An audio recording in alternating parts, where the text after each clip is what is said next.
That's amazing. Veronica, do you have any comments about Figo's music? Because some people in the audience won't have heard Figo yet, but I would love to hear from you how you would describe his style and the way he flows.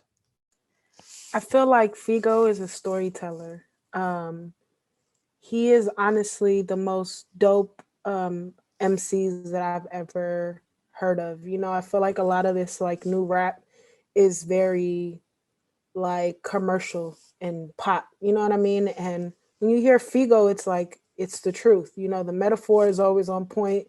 Your style, like it's so you. Like your swag is through the roof. And you hear it in your music, you know? But man, you gotta put me on to this video because I'm like, I need to see it. I want to see Figo and Bart in 2016. So yeah, shout out to Figo. Just look up vlog 01 I will. I Figo. can't. I'm gonna go look at it right after this. Awesome. Cool. Um, Perfect. Yeah, I also noticed that you've been rapping for a while, and like um some of the earlier stuff reminds me a bit of that kind of LA style, like a bunch of super lyrical guys in LA, like Dumbfounded, Wax, all this crew, like even the Breezy Lovejoy, like that kind of situation. The production sounds a little similar.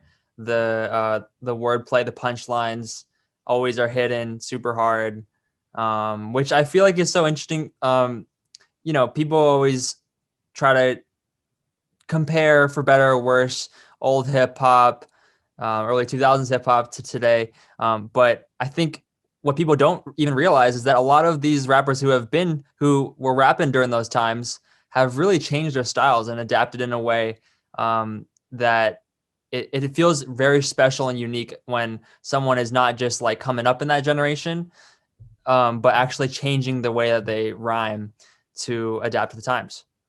So, Figo, what has that been like for you, I guess? Because you've probably had to adapt through more decades than I have. So, Yeah, man.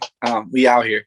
For me, I grew up, so this will probably give my age away, but in high school was the beginning. When I was in high school, the beginning of the hyphy movement. So that's when, well, at least where it got mainstream to the rest of America. We already were like getting hyphy earlier, but America got caught up when E40 dropped "Tell Me When to Go." So this was just bumping all over like our functions. For like city folks, they used to have like functions, like youth functions at the spot called Cell Space. And I was just one of them kids that was in there at Cell Space, unfortunately, due to a lot of like what that environment brought as far as like, violence and whatnot. Those functions got shot up and stuff. And we didn't get to it wasn't as fun as it was painted out to be. But I say all that to say this is that even during that time, I was enjoying going out and going dumb and hanging out the window.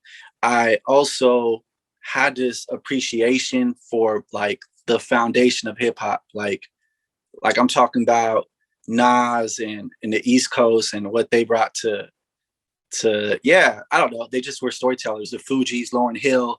I really just like became a student of hip hop, and I would watch documentaries, and I would watch this one documentary called Freestyle, and it would like I would just be everywhere freestyling. I used to live behind SF State.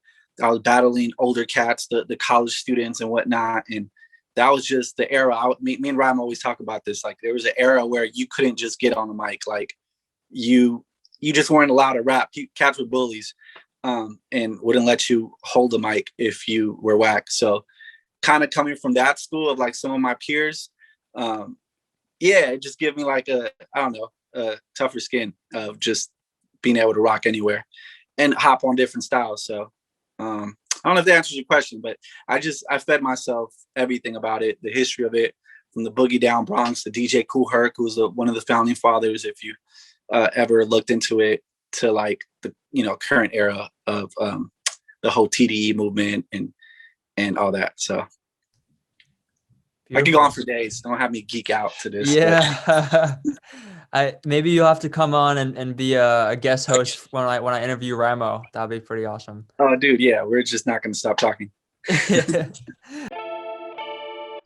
Thanks for listening to this episode of Tea with My Uncle Iros. Catch us every Monday on your favorite podcasting service. TWMUI is written and produced by me. Definitely rate and review us on iTunes and follow me at Son of Paper on Instagram, Twitter, or Facebook. Theme music by Keys. For more, visit facebook.com/unlockedkeys. Spill with y'all next time on Tea with My Uncle Iros.